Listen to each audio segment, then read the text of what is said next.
Sarah, in my opinion, is an abusive person. She's an abuser. She's a literal psychopath. Put her in jail.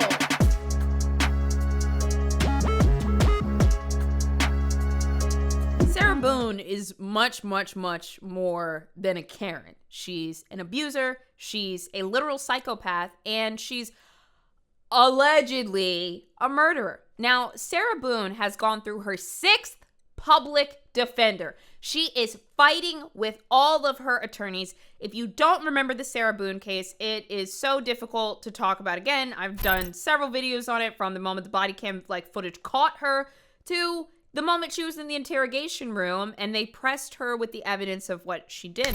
But Sarah is...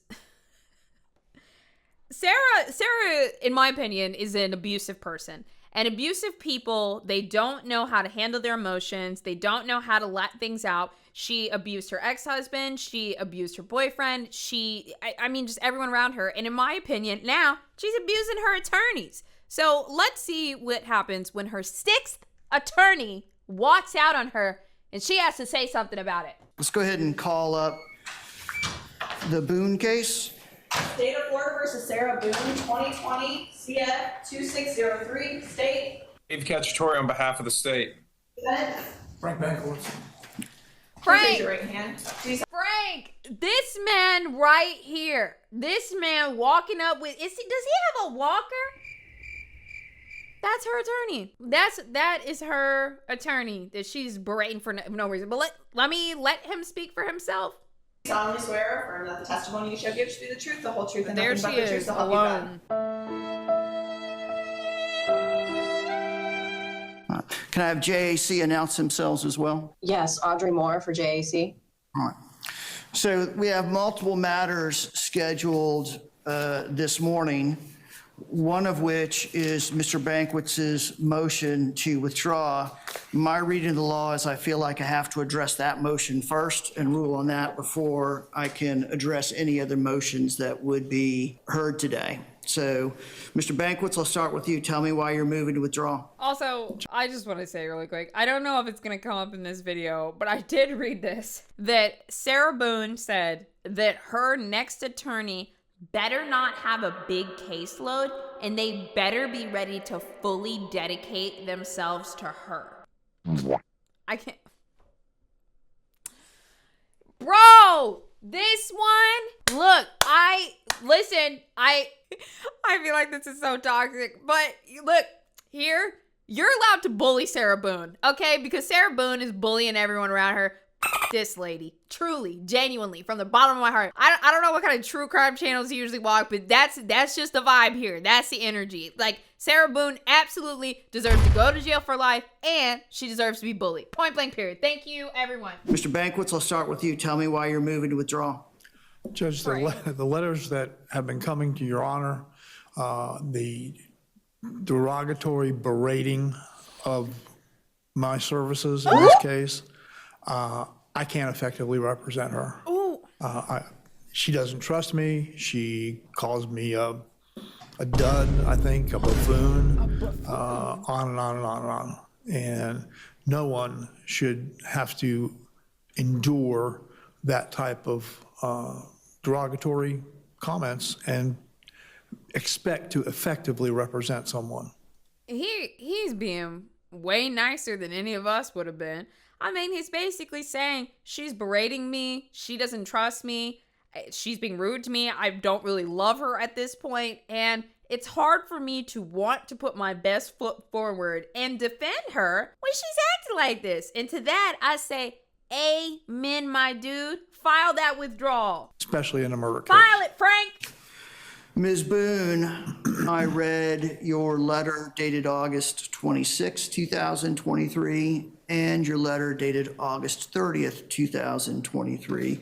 And just so we're clear, I read all of the letters that you send to the court. Whether I respond or not is based on what's in the letter. And whether I'm asked to actually do something that's within my purview as a judge or not. If I understand correctly, you have now decided that you think it would be best, in fact, if Mr. Bankowitz was allowed to withdraw. Is that correct? Yes. All right. And you understand... She feels No, she feels no remorse over what she did, what was on the video. She feels nothing, and she feels nothing about how the way that she has treated her attorneys that are trying to do their job, but trying to get this allegedly murderous out of jail. Like, By him withdrawing off to appoint another attorney. Do you understand that? Do.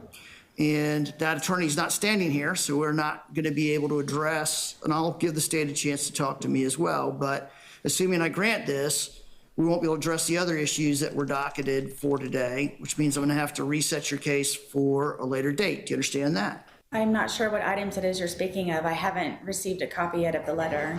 All right.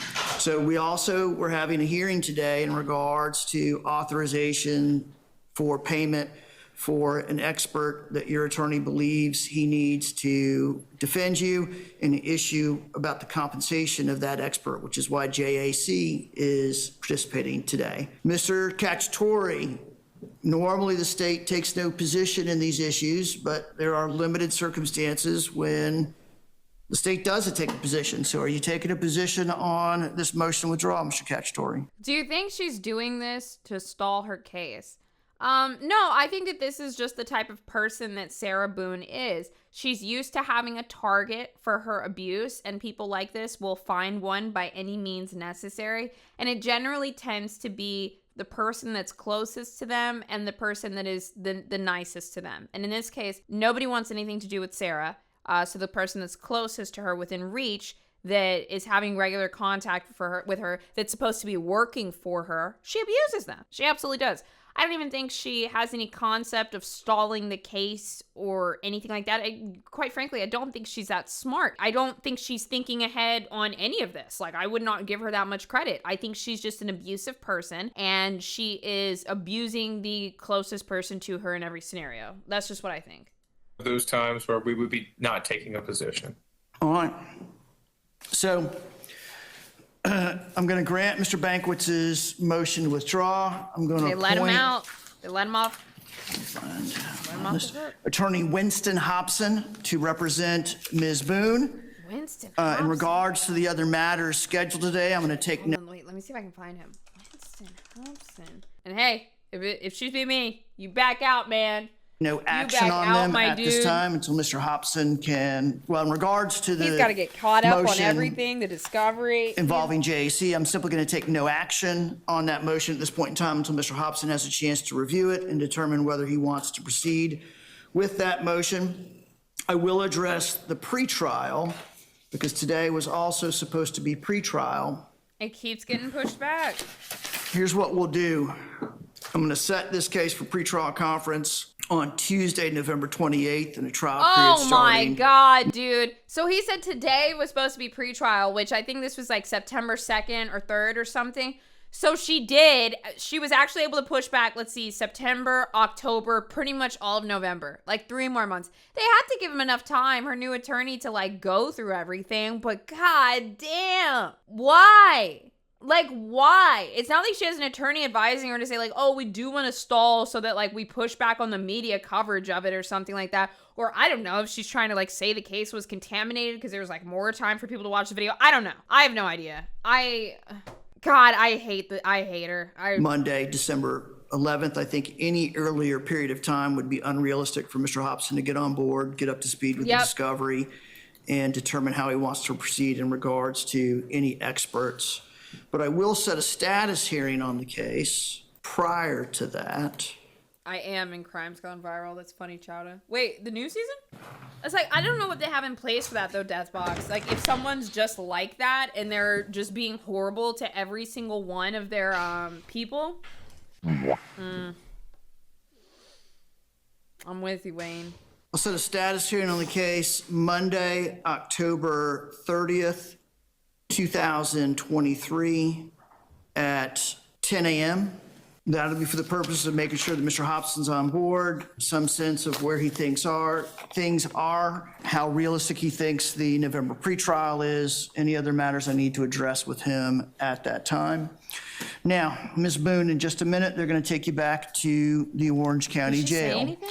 I'm going to suggest that you talk to Mr. Hobson about the various other issues you raised in your letter dated August 30th, 2023. What a relief for Frank. I mean, I feel like he probably knew that the withdrawal would pass because people just know how Sarah is at this point, but it's got to be a little bit nerve-wracking, and it's got to be such a relief when you get that defendant off your hands. Clearly, your working relationship with Mr. Banquets was such that it deteriorated to the point where the two of y'all just couldn't work together. That's Frank. To defend your case.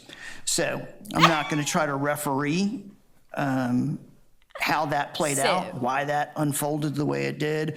But one thing I want to caution you about, if this becomes a problem on another court-appointed attorney, I'm going to look more closely at what the alleged disputes are.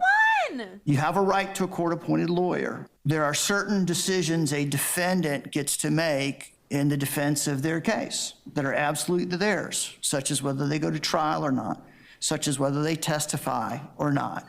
But there are many decisions in a case that a lawyer gets to make. And while you certainly have a right to consult with your lawyer and discuss with your lawyer, they don't automatically just do whatever you say. They use their professional judgment and experience and look at the evidence, look at the law, and do the best they can. Also, you've got court-appointed counsel. As I've explained to you before, court-appointed counsel rarely have the luxury of representing one person and only having one case to focus on. I have concerns that your expectations of what any court-appointed counsel might do as far as spending time with you and the depth and degree of communication may be unrealistic expectations. You always have the right to retain a lawyer to represent you, and then that's between you and that lawyer. You can demand whatever expectations that you have as part of that agreement. But when it's a court-appointed lawyer, you have to accept and understand that they have other cases, other courtrooms, other responsibilities. Not want to hear this. I think it's great for Sarah Boone to be sat down and told what to do, because I just don't think that she has she's never had to just listen before. She's never had to. She always starts screaming, like going nuts back, trying to get her way, doing anything. And right now, she just has to listen. But what's annoying me is I can tell she's tuning him out too. I'm cognizant of that when I'm addressing these types of issues about communication. So that's just food for thought, nothing to do today. I don't need a response from you. I just wanted to make sure you were aware of that and were thinking about that as we proceeded forward. So again, the court minutes reflect that I'm court continuing pretrial. I have granted a motion withdraw. I have appointed Mr. Hobson to represent the defendant, and I'm taking no action on the motion, the ex parte motion for cost directed where GAC is responding. See ya. But I think he said the pretrial starts again November 28th. But I think she's going to lose another attorney by then. I don't think this trial's not starting until 2024. It's not starting until 2024. And this is what I mean when, like, sure, you know, for victims' families, it is such a long process. It's like, is she gonna lie or cry her way out of this? It's like, okay, well, we get the arrest. Well, now she's in jail. Well, now we can't set a trial date because she keeps stalling, like, back and forth. And then we finally do get into the courtroom, and then it's nerve-wracking for the victims' families of like, well, is she gonna get convicted? Because like we think it's like, you know, cut and dry, but it's not always that way. And then we get to the trial, and then we get the guilty verdict, and then we're waiting for the sentencing. And then after that, she's gonna appeal, and then she's gonna yell at her next attorney, and then she's gonna appeal, and she's gonna yell at her next attorney. And it's like, dude, does anyone ever get closure? Like, I get it, we're supposed to make stuff fair in the court of law, but she put her in jail. Ugh.